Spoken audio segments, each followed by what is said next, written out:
Salut tout le monde, bienvenue dans l'Académie, j'espère que ça roule pour vous. Moi je suis très content de vous retrouver cette semaine pour vous parler des petites lectures de la semaine, des petites pépites que j'ai pu découvrir. J'ai lu 4-5 BD comics cette semaine et je vais vous parler de 3 œuvres que j'ai beaucoup aimées parce que à quoi bon défoncer tout simplement le travail des artistes gratuitement. Ah putain, lui il a mal dessiné, oh lui c'est une merde en scénario, regardez-moi cet auditeur, quelle honte. Tu crois que je t'ai pas vu toi, l'influenceur qui est en train de faire du clickbait sur du style. Voilà, j'ai juste tout simplement décidé de parler de choses positives parce qu'on en a un petit peu besoin. J'espère que ça va pour vous, j'espère que ça roule, j'espère que dans la vie tout est cool, j'espère que si vous êtes en vacances, il fait un peu plus beau qu'en Loire-Atlantique en ce moment, hein, parce que là effectivement, c'est pas Jojo. Et si vous travaillez, j'espère que vous arrivez à subir le truc quoi, à réussir à garder le contrôle parce que on est en France et c'est un peu marche ou crève. T'achètes une voiture pour aller travailler, t'es obligé de travailler pour rembourser la bagnole qui t'amène au travail et ainsi de suite. Et c'est un peu chiant, par exemple, typiquement, moi, j'ai un fourgon, et il y a un problème, bon, je vais voir le garagiste, le mec, il dit... Oh, bon, c'est 2 mm d'air, alors clairement, c'est 2 mm d'air, faut le changer, par contre, c'est 960 €. Déjà, tu dis bonjour, le gars, c'est 260 balles, la poignée de main, il y a un moment, ça me casse les couilles. Il me change le débit d'air, qui est même pas, en fait, ça du tout, j'ai claqué 260 balles, putain, juste avant de partir en vacances, hein, et en fait, c'est bien, le fourgon n'est pas réparé, voilà, donc j'ai un tout petit peu les nerfs, mon pote, comme ça, tout petit cochon. Ah oui, commentez, likez, partagez votre vidéo aussi. Parce qu'à un moment, les gars, tu trouves ça normal que la plupart des gens qui regardent la vidéo jusqu'au bout ne commentent pas, likent pas, font rien en disant Je vais pas commenter, je suis pas un enfant. oh mais putain, je t'ai fait même pas chier avec les pubs. En fait, y'a même pas de pub. Mec, y'a rien. Je te demande que dalle. Juste le petit pouce qui est en bas à gauche. Tu cliques dessus, merde. Alors évidemment, c'est une mise en scène. Voilà, je suis pas comme ça, je suis pas énervé du tout, je suis hyper heureux dans ma life. Parce qu'aujourd'hui je vais te parler d'une œuvre qui parle de la colère. Middle West de Scotty Young et de George Corona, sorti le 7 juin. L'intégrale est sortie le 7 juin 2024, le jour de mon anniversaire, frérot. Notez-le, parce qu'on sait jamais. Waouh. Alors je crois que le premier tome est sorti en France en 2010 et a gagné tout simplement un prix à Angoulême. Rien que ça. Donc c'est vrai que ça fait longtemps que je voulais me le faire. Cette œuvre est incroyable hein, dans la collection Urban, grand format comme ça. J'ai passé un moment tout à fait exquis avec Scotty Young. Vraiment sa narration, un peu comme dans I Hate Fairyland, est complètement déjanté, très fantastique. On est vraiment sur du fantastique, hein. Et les dessins de George Corona sont à tomber à la renverse. Je sais pas si je peux vous montrer 2-3 petites pages d'ores et déjà. Mais voilà, avant de vous parler de ce que c'est, regardez-moi la beauté des planches. Regardez-moi le Dawa. De quoi ça parle? On va sur un gamin qui s'appelle Abel, qui vit avec son père. Sa mère est partie ou n'est plus là. On va l'apprendre plus tard. Pourquoi? Comment? Et puis au final, il est élevé par son père qui lui est constamment en colère, constamment énervé. Suite à ça, peut-être, hein, mais en tout cas, il lui inculque des valeurs un peu à la con, un peu moisies, un peu qui sentent des entrejambes, tu vois. Genre, Tu sais, Abel, le plus important dans la vie, c'est le travail. C'est ce qui te rendra grand, fier, beau, intelligent. Faut travailler, fils. Ça passe-moi la clé de 12. Tu sais, ma mère disait toujours, la vie, c'est comme une boîte de chocolat. Tu sais jamais sur quoi tu vas tomber. Mais c'est une sacrée connerie en fait, parce que tous les chocolats sont fourrés au béton. Tu manges du béton, tu chies du béton. La vie c'est le travail. Mais le problème avec vous les gamins, c'est que vous voulez plus mettre les mains dans la merde. Vous avez peur de vous salir les ongles. Mais on est bien avancé, comment vous allez faire pour payer notre retraite hein? Tu peux me dire ça, Abel? Et voilà. Ça bougera pas. T'as vu ça, Abel? Ça fait 28 secondes que je suis en train de démonter et de remonter ma batterie pour les biens de cette vidéo. Va me chercher une bière, feignasse. Abel il est vraiment ado quoi. Donc du coup, un soir, ils vont s'engueuler vénère. Dites-vous qu'on est dans un monde fantastique. Abel a un petit renard, qu'on appelle renard, qui est juste là, qui est à côté de lui, c'est une espèce de Jiminy Cricket, hein. C'est quelque part, c'est un petit peu le petit prince, hein. Voilà, on va pas se le cacher, hein, un enfant avec un renard, nanana, bref. En tout cas, ils vont s'engueuler avec son père, ça va partir en couille. Si bien que son père, dans ce monde-là, quand t'es trop énervé et que t'as perdu tout contrôle, tu te transformes en énorme tempête, en ouragan, en espèce de tornade, tu vois. Il prend peur, il fait putain merde, mon père il est complètement malade, je peux pas courir. Il saute sur un train, mon pote, son père, il lui touche et il lui transperce le ventre. Alors c'est au tout début, hein, t'inquiète pas. Et du coup, pouf, il va y avoir une espèce de logo sur le torse, un cœur un peu, mais un cœur de rage. Dès que tu te mets en colère, va te transformer en tempête, voilà. Et en fait, c'est évidemment une allégorie sur le fait de pas réussir à se contrôler, de pas contrôler sa colère, et comme quoi la colère, la peur et tout, est vraiment le pire ennemi pour l'homme.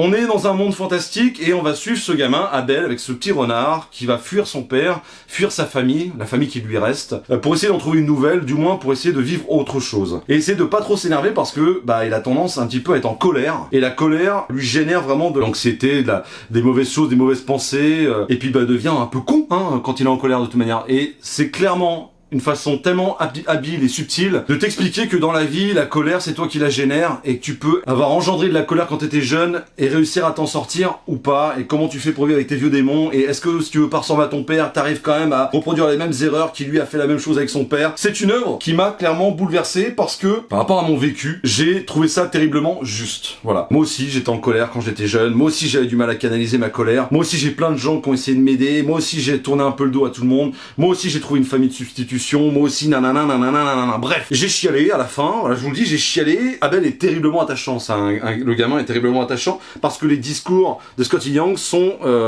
ultra efficace, terriblement d'actualité en fait si tu veux. C'est un phrasé qui est un peu comme du Jeff Lemire par exemple, c'est un phrasé qui est juste, il arrive à caractériser les personnages de la plus belle des manières, et puis bah quand tu vas suivre ce petit Abel et ce renard dans ce monde fantastique, franchement mais tu prends une claque à chaque page. Il y a tellement d'inventivité, c'est complètement dingue, et en fait c'est une œuvre qui mérite d'être connue de ouf. Si vous avez peur de passer le pas, allez-y. Si vous aimez le monde fantastique, allez-y, parce que vous allez voir qu'ils vont vous amener dans des endroits où vous n'étiez absolument pas prêt, et puis avec le graphisme complètement fou de George Corona, vous allez juste halluciner. Regardez-moi ça. Comme c'est beau. On parle beaucoup de sorcellerie, de magie, beaucoup de poésie dans les planches, une colorisation qui est incroyable. La colo n'est pas du dessinateur, la colo est de Jean-François Beaulieu. Voilà. À la fin, on a énormément de bonus, et c'est trop bien parce que ce grand format que j'adore de chez Urban, t'en mets plein les miches, quoi. Et 45 balles, c'est pas donné, c'est pas donné, mais ça vaut largement un omnibus. C'est aussi lourd et balèze qu'un omnibus. C'est une histoire que tout le monde devrait lire un jour ou l'autre parce qu'elle est terriblement humaine. La caractérisation des personnages est incroyable. Le monde dans lequel on évolue est fou. Vraiment, j'ai passé un excellent moment, et les planches sont à tomber à la renverse, quoi. Ils se sont trouvés, hein, c'est un duo qui a fait d'autres œuvres, et je vais évidemment m'empresser d'aller choper ça et de lire ça. Et je vous ferai un retour parce que vraiment j'ai adoré. Ça reste très cohérent et la fin est à chialer. Moi, je suis tombé à la renverse, quoi. Je suis tombé à la renverse. Donc voilà. Middle West, 45 € de chez Urban. Moi, j'ai adoré. Tu vois, on a tous besoin d'évacuer un petit peu ce mauvais sentiment, ce mauvais ressenti. Et moi, il y a une chose qui me permet tout simplement d'évacuer ça dans le monde, hein. C'est évidemment faire des vidéos et péter complètement un plomb en faisant salut les petits loulous, ça va ou quoi? Tu vois, faire ça, faire de la musique, évidemment. Lire des BD, ça me canalise aussi. Et il y a un autre truc qui me canalise de ouf. On va tout de suite aller prendre ça. Hop là. Canaliser, tu vas voir toi. Parce que là, je sens que c'est un peu énervé, faut que je me calme. Bonjour, ça va? Nickel. Voilà. Coucou.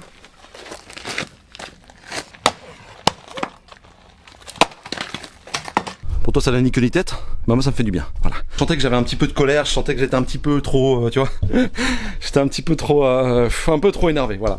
Donc j'ai envie de vous dire, voilà. C'est une œuvre à avoir dans sa bibliothèque, c'est magnifique. Merci à Urban de me l'avoir fait découvrir parce que vraiment, une claque de malade, je crois que l'une des plus grosses claques que j'ai pris, et c'est vraiment, comme je vous dis, une œuvre qui m'a tellement parlé, tellement bouleversé, tellement fait de bien. Tu sais, c'est le genre d'œuvre où quand tu sens que t'es rempli d'émotions, et la fin est tellement bien amenée, il y a un vrai fil rouge tout au long de cette histoire, c'est le pardon. Allez, on en parlait, j'ai un peu des frissons, on va pas se mentir. Il y a un parti pris, c'est couillu, c'est beau, c'est... bref.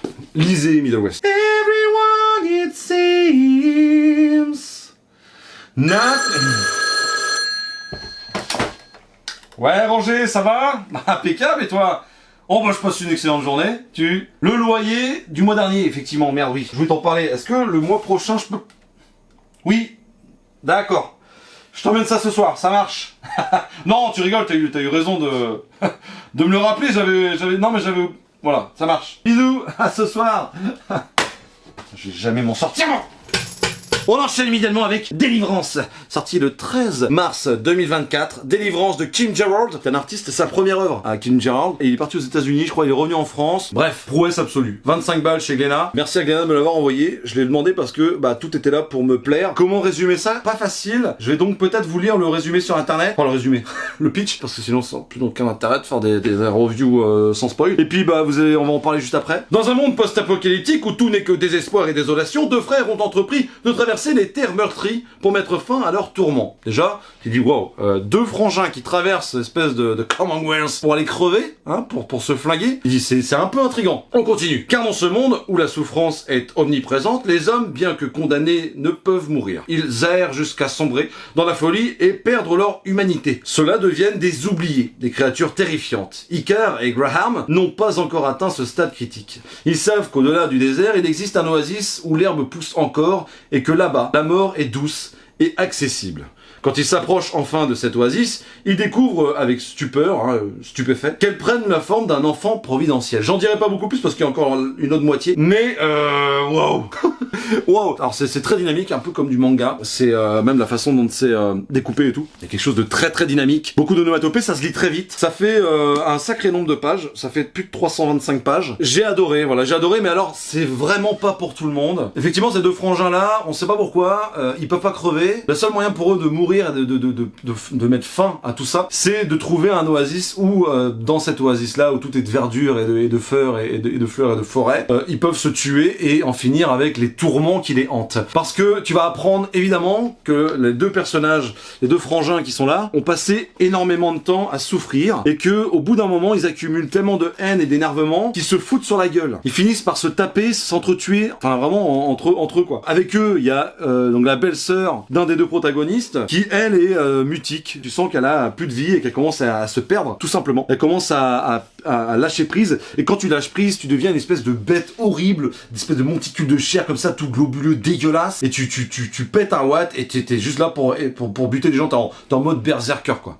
Clairement. Donc en fait, t'es dans un monde post-apocalyptique où le but de la quête, c'est de mourir, de se suicider, hein, voilà. Et que, entre-temps, tu vas accumuler tellement de frustration que le seul moyen, c'est comme une jauge qui se remplit, le seul moyen de vider cette jauge, c'est de s'énerver, c'est de lâcher les chevaux, de se donner à des bastons, à de la torture et compagnie. Et une fois que t'as fait ça, que t'es en état comateux, tu redeviens lucide et voilà. Sauf qu'il y a un stade à ne pas dépasser, parce que pour lâcher cette frustration-là, et de pas devenir un oublié, une personne qui complètement déconnecte complètement et devient fou et ne sera plus jamais récupérable, bah, faire attention à ça, donc faut que tu te rappelles qui tu es. Donc faut pas que la frustration monte trop haut. Et c'est très très très chelou, mais je vous assure que c'est terriblement poétique dans le chaos. Si vous aimez tout ce qui est un peu dark fantasy et tout, ça pourrait vous plaire. Il y a cet enfant qui va rencontrer, qui va leur rappeler un petit peu ce que c'est que d'être un humain, d'avoir de l'humanité, parce que cet enfant, à son approche, les personnages vont commencer à rêver. Les personnages vont commencer à ressentir des choses, commencer à s'apaiser. Et puis il va y avoir toute une quête sur le fait que comment on peut vivre après toutes les atrocités qu'on a fait. Il y a une des copines de ces deux frangins-là qui, elle, est mutique parce qu'elle a fait tellement d'horreur qu'elle n'arrive pas à vivre avec ça. Sauf que du coup, espèce de maintien au-dessus de l'eau, espèce de maintien un petit peu végétatif qui fait que ils ont quand même des sentiments pour elle, mais que par rapport à ce qu'elle a fait, c'est pas possible de la pardonner. Et en même temps, tu te rends compte que c'est terriblement compliqué parce que peut-être qu'elle a fait ça pour des bonnes raisons. Vraiment, la fin m'a bouleversé, c'est terriblement poétique. En plus de ça, ils vont croiser des espèces d'énormes enfoirés qui s'appellent les fils de Sade. C'est des espèces de sadomasochistes qui ont perdu complètement foi en l'humanité et qui vouent un culte à tout ce qui est horreur, un peu comme dans Crust, voilà. C'est terriblement graphique, il y a de la tension constamment. C'est aussi une aventure post-apocalyptique, un peu dans le délire de Crust, où chaque humain que tu croises peut être perdu, et donc du coup une espèce de berserker, peut être ou un oublié, ou pas du tout, et du coup personne cède. On est vraiment dans un no man's land, on est vraiment dans un endroit où il n'y a absolument plus aucune raison de garder la tête hors de l'eau, quoi. Et tu vas voir que même les rêves vont les assommer, même le fait que de retrouver de la positivité, ça va les assommer. Il y a toute une histoire par rapport à cette jeune fille qui est hyper poétique. En plus, le dessin est dynamique. C'est pas le dessin que je kiffe le plus, mais le découpage est terriblement efficace. Ça fourmille pas d'énormément de détails. Les couleurs sont relativement douces dans l'ensemble. La dynamique des planches est quand même assez cool parce que ça rend, enfin, moi j'y ai vu pas mal de mangas là-dedans. Quand c'est en mouvement, c'est vraiment très très joli et le découpage est chouette. C'est pas un coup de cœur au niveau du dessin, mais c'est pas mauvais du tout. C'est très très efficace. Il y a quelques petits détails hyper croustillants. Il y a quand même pas mal de choses intéressantes. Moi j'ai vraiment passé un super moment. Si vous aimez le post-apocalyptique et l'idée un petit peu noire et que vous avez pas peur de bader un petit peu, faut quand même lire ça quand t'es en forme. je vous cache pas. Et vraiment bravo à lui parce que pour une première œuvre, c'est maîtrisé, je trouve. C'est maîtrisé. Et bravo à Glénat encore une fois de mettre des jeunes talents comme ça, de leur donner leur chance. Et puis bah là, je peux vous assurer que ce que j'ai lu là, franchement, ça m'a retourné. Il y a des moments où j'ai un peu, pas un peu serré les fesses, j'ai un peu fait de l'huile quelque part. J'étais un peu en train de me dire. Ah, mais qu'est-ce qu'ils font, putain, qu'est-ce qu'ils font? Et ça se lit très très vite. Par contre, c'est peut-être le défaut. C'est pas du tout verbeux quoi. C'est très complet. L'histoire se tient et ça en dit long sur la face cachée, non pas de la lune mais de l'homme.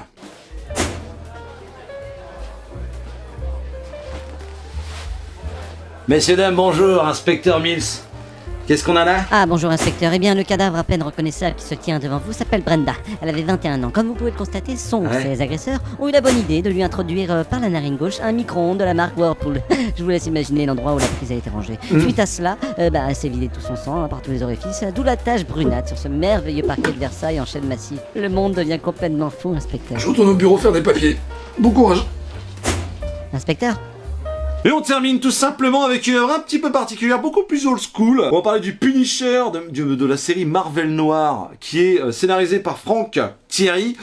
C'est Paul Azaceta qui est au dessin pour les 3 premiers numéros, et le 4e est assuré par Antonio Fuzzo. Ça coûte 10 €, sorti en 2010. Il y a toute une série comme ça. Dites-moi dans les commentaires si ça vous intéresserait que je vous en parle. Par exemple, il y a le Spider-Man, les illusions perdues, Wolverine, PC originel, ou bien Qui a tué Jane Grey, des X-Men, merci Diaoul, et Iron Man, la quête du cœur, et pour finir, Daredevil, Poker Menteur. Si vous voulez que je vous en parle, je vous ferai la série entière, parce que l'idée c'est de mettre Marvel dans les années 1930. Et là, évidemment, le Punisher, mon perso, mon petit Frankie, donc la guerre pour patrie. J'ai vu qu'il y avait pas mal d'avis mitigés, mais bon, moi, vu que je suis un collectionneur un petit peu du Punisher, on va pas se mentir, je voulais me le faire, et ça fait longtemps que je voulais le lire. Écoutez, c'est une mini-série en 4, et j'en attendais rien, et je suis carrément content de l'avoir lu. Parce qu'on est en 1935, à New York, on va suivre le père de Frank, Frank Castellion, qui est épaulé par son jeune fils Frankie, se bat contre le crime organisé et le fou furieux Dutch Schultz pour préserver son petit commerce. Mais quelle chance ont-ils de s'en sortir face à des criminels comme Barracuda ou Puzzle alias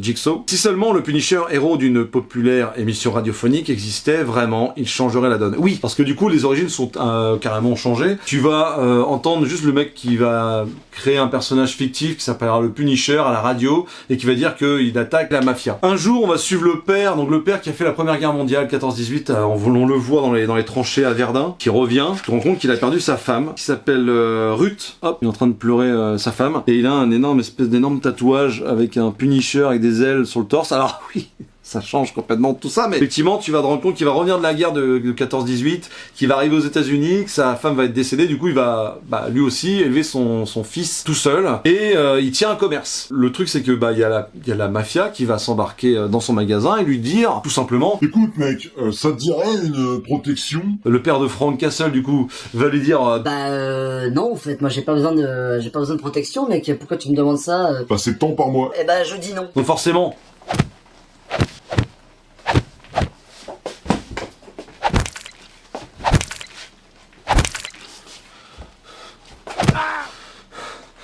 ils vont le tabasser. Et du coup, Frank Castle, pour la première fois, va prendre un flingue et dire, Dégagez, bordel de merde! les mafieux se barrent et vont dire à Monsieur Schultz, Ouais, il y a le petit Franck Castellion là qui commence à nous casser les bornes, on va peut-être lui rendre visite. il dit ouais ok on va lui rendre visite, sauf qu'ils y arrivent pas vraiment parce qu'ils se défendent bien les deux Castellion, les deux Frankie. Résultat, ils vont emmener Barracuda et ils vont emmener Pulse pour leur faire la peau. Évidemment on va croiser aussi le russe, on va croiser un autre personnage féminin que je vous dirai pas lequel parce que voilà, on va garder un petit peu de suspense parce que c'est toujours cool le suspense dans la vie mon pote. Mais j'ai passé un super bon moment, voilà. C'est vraiment une histoire polar noire, c'est très violent. L'histoire est courte, hein, clairement ça se lit en 20 minutes. Mais j'ai passé un super moment et c'est pour ça que je me demandais si ça vous intéressait que je parle de Marvel Noir parce que c'est violent, ça reste dans la veine du Punisher même si ça réinvente complètement les origines, hein, on va pas pas complètement mais oui une bonne partie des origines. On va suivre un petit Frank Castle qui tout simplement va traîner avec des espèces de petites racailles de rue. Son père va lui inculquer pas mal de valeurs, des bonnes valeurs, il va lui expliquer les bonnes valeurs qu'on estime être des bonnes valeurs parce qu'effectivement à la suite de tout ça, il va se transformer en ce qu'il est, il va évidemment ressembler à son père qui lui ressemble déjà très proche au Punisher qu'on connaît nous. Et puis petit à petit, chemin faisant, son père va se mettre un peu à l'écart, je vous en dis pas beaucoup plus, mais lui va prendre le relais et du coup décider de venger son père, voilà, tout simplement. J'ai passé un super moment, voilà. Les dessins de Paul Azaceta et de Antonio Fuzzo sont très cohérents l'un et l'autre, et ça jure pas du tout, hein, quand tu passes d'un artiste à un autre. Les scènes de guerre comme ça, alors évidemment c'est le Punisher, donc vous attendez pas à avoir de la poésie et de la verdure. On est vraiment dans un polar noir entre parenthèses, mais qui n'en utilise pas vraiment les codes, si ce n'est la couleur en fait, tout simplement, et l'époque. Parce que oui, il y a le côté un peu mafieux, un petit peu voilà, mais il y a pas de tant que ça d'enquête. Ouais, il y a des gens un petit peu sans pitié. Il y a tout le contexte historique qui fait que bah des objets et tous les bâtiments qui vont être utilisés et qu'on va voir au fil de l'histoire, bah ça va correspondre. Mais c'est pas un Sin City quoi, clairement. On est quand même sur une histoire du Punisher qui est bien sanglante, qui est bien expéditive. Et moi j'ai passé un super moment parce que c'est tout ce que je demande quand je dis du Punisher. Regardez-moi ça comme c'est dynamique. Enfin vraiment c'est très très joli. La couleur est de Nick Filardi, voilà comme ça. Et c'est Nicole Duclos qui a traduit la Nini, la Nico, la Nicole. Et du coup bah c'est bien traduit, c'est cool. Voilà, c'est cool. Et puis il y a des petits moments où effectivement le dessin il est vu qu'il est pas à ligne claire, tu vois c'est un peu comme un petit peu comme du Sean Phillips. C'est pas une ligne claire, c'est un petit peu brouillon sur certains aspects. Donc forcément des fois quand t'as que des gars, que des mafieux bruns avec des impairs, bah ou des flics bruns avec des impairs, bah des fois tu te poses la question de qui est qui a parlé, qui a dit quoi. À part ça. Putain, il y a un frelon. Ouais, il y a un frelon dans la cave. Oh putain, je l'ai niqué. Bon bah je crois que c'est bon, hein. Le Punisher, ça tue des frelons, mon frérot. J'en reviens même pas que ce soit arrivé en direct. Y'a qu'à dans la cave du bis que ça arrive, ça, mon pote. Mais viens le frelon, viens, je t'attends. Vas-y. Alors c'était un frelon asiatique, je tiens à préciser. N'allez pas me balancer un procès sur la gueule, ok? Qui ne tue pas un frelon quand il rentre dans sa maison? S'il vous plaît, un peu de respect, n'allez pas me juger. Parce qu'il est pas là pour l'instant, et c'est ça qui m'embête un peu. C'est une blague ou quoi? J'espère qu'il va pas venir me hanter pendant que je dors. Je sais pas ce qui se passe. Je sais pas où il est cet enfoiré là. Mais à mon avis, il va venir me piquer pendant la nuit, ça va être un frelon fantôme. L'attaque du frelon fantôme. C'est un bordel aussi mon gars, c'est tombé. Dangereux de faire des vidéos là. Ah, raison de plus pour s'abonner les gars. Bon, je vais quand même prendre ça au cas où le frelon fantôme tueur revienne, hein. Avez-vous déjà vu cela autre part que dans la cave d'Emile? Je ne crois pas mon cher, je ne crois pas. C'est quand même assez fou, hein, mine de rien. Alors, on va commencer par le Punisher, Marvel Noir. C'est une très très bonne histoire du Punisher. Est-ce que le code du noir fait que ça, oui, ça change un petit peu la temporalité, mais ça reste une très bonne histoire du Punisher expéditive. Mettez pas ça dans toutes les mains. D'ailleurs, ne mettez pas du Punisher dans aucune des mains enfants, ouais, tout simplement. C'est très gore. Le dessin, on l'aime ou on l'aime pas, mais en tout cas, moi je trouve que Azaceta, il fait toujours un super bon boulot. J'aime beaucoup son ancrage, peut-être un peu fort, mais c'est très efficace. Voilà, c'est très efficace. J'ai beaucoup aimé. Je pense que je vais me faire les 6 comics d'une traite là, et je serais curieux de voir Daredevil et Wolverine. Je pense que ça peut carrément s'y prêter. Wolverine, ça va être vraiment Marv, je pense, tu vois. Marv dans Sin City. Et par contre, X-Men, putain, vraiment, je ne vois pas où ça peut aller. Et du coup, c'est ce qui me rend d'autant plus curieux. Donc, dites-moi dans les commentaires si ça vous intéresserait. Délivrance de Kim Gerard. Alors, sa première œuvre, chapeau l'artiste. Merci Glénat de m'avoir fait découvrir. Merci de me l'avoir envoyé. C'est moi qui l'avais demandé. C'est une œuvre que je soutiendrai. Vous savez qu'on a, enfin, je parle de ça comme ça on était plusieurs dans la cave du Miss, mais je suis tout seul. Il n'y a pas d'équipe derrière moi, rassurez-vous. Je trouve ça hyper important de soutenir la première œuvre d'un artiste, surtout quand cette œuvre est efficace et bonne. À mon sens, elle l'est. C'est-à-dire que le filon narratif, le world building, tout ça est très intéressant parce que c'est pas de la redite entre l'écriture et le dessin, c'est à la base du 9e art de toute manière, mais c'est tu comprends des choses par le dessin et t'en comprends d'autres quand on les explique dans les phylactères. J'ai passé vraiment un super bon moment, voilà, vraiment c'est une œuvre réussie. L'aspect graphique est très spécifique, il y a vraiment ce petit côté bien à lui, c'est ses dessins, c'est ses couleurs, il y a un petit côté minimaliste que j'aime particulièrement quand c'est bien fait, et là c'est bien fait. Donc bravo à lui, bravo Kim Gerard, et vraiment je vais le suivre parce que c'est cool quoi, voilà, c'est sa première œuvre. À mon sens, c'est pas normal qu'on en parle pas assez. Et puis bah voilà, le banger de la semaine, mon petit pote. Middle West de Scotty Young et George Corona. C'est assez ouf ce que ça m'a procuré. J'ai chialé, je chiale pas souvent quand même sur les comics. J'ai chialé, ça m'a énormément parlé, ça a énormément fait écho à ma vie. Je crois que c'est l'une des plus belles œuvres. Je crois que ça rentre dans le top 10 de mes meilleurs comics ever en fait. Vraiment. J'ai réfléchissé de ça quand je cherchais le frelon tueur fantôme. mais vraiment, tant sur l'aspect graphique, c'est totalement ma cam. Je suis pas très fantastique, j'en lis pas tant que ça, mais là c'est vraiment parfaitement réussi quoi, c'est très beau, et puis bah la narration, les détails, ça fourmille de détails, le côté tendresse, le côté colère, l'aspect vraiment, c'est cathartique quoi de lire ça, il y a un côté, tout est doux, tout est mignon, et puis les personnages sont vraiment pas manichéens, il y a une vraie histoire, il y a la recherche de la maternité, de la paternité, d'avoir une famille de substitution, ce qui a été mon cas, mine de rien, dans ma vie, alors c'est un peu intime, mais bon, c'est aussi ça, la chaîne Cut du Mille, c'est aussi moi. Dans ma vie, à un moment, j'ai dû trouver une famille de substitution, voilà. Et en cela, c'est une œuvre qui m'a totalement parlé, quoi. C'est que tu choisis pas ta famille, c'est pas que je renie ma famille ou que même Abel renie sa famille, c'est que quand ça va pas et que tu vois que ça ne peut pas marcher, pourquoi ne pas te créer une nouvelle famille, et si eux acceptent, pourquoi ne pas vivre heureux comme ça, quoi, tu vois. Et c'est un truc qui m'a bouleversé, quoi. Vraiment, c'est un truc qui m'a retourné le bide. C'est très beau, c'est hyper efficace, tous les genres sont représentés. Ça peut paraître bête, mais je pense que c'est inclusif, ce genre d'œuvre, mais dans le bon sens du terme, tu vois ce que je veux dire. C'est-à-dire que c'est pas du forcing à la noix, c'est juste c'est comme ça et ça passe crème, quoi. Vraiment, Middle West, c'est intelligent pour plein de raisons, et non tellement celle-ci. Je peux pas vous dire plus, j'ai passé un excellent moment, donc je vous conseille absolument de lire Middle West. En tout cas, dites-moi dans les commentaires, comme je vous disais au début de la vidéo, de façon un petit peu énervée, mais ça m'a... Ouais, le front long, il m'a calmé un peu, là. Il m'a calmé. Et dites-moi dans les commentaires quelles sont vos petites pépites de la semaine, vos petites découvertes. Commentez, likez, partagez, c'est très important pour la chaîne. Suivez-moi sur Insta, TikTok, Threads, X, enfin bref, suivez-moi sur tous les réseaux sociaux. Et sur ce, moi je vous fais d'énormes bises, prenez soin de vous, et à très bientôt dans la cave.